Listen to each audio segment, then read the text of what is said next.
Afternoon guys, hopefully you all are good. बना रहे हैं खीरे वाला रायता।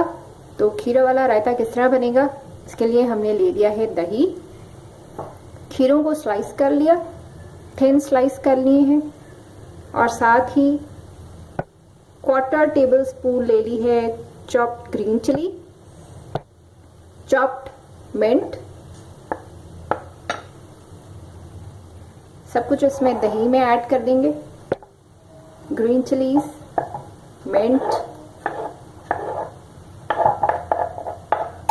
साथ ही इसमें खीरे भी चले जाएंगे, खीरों के स्लाइसेस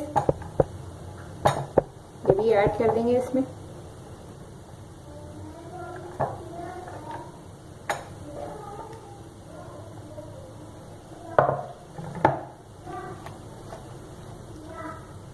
साथ ही इसमें चला जाएगा भुना कुटा जीरा, 1/4 टेबल स्पून या 1/4 टीस्पून।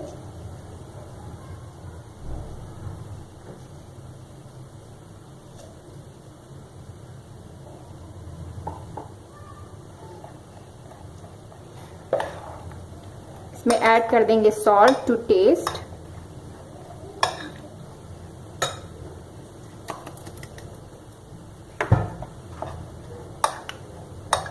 चाहें तो इसमें ब्लैक पेपर भी ऐड कर सकते हैं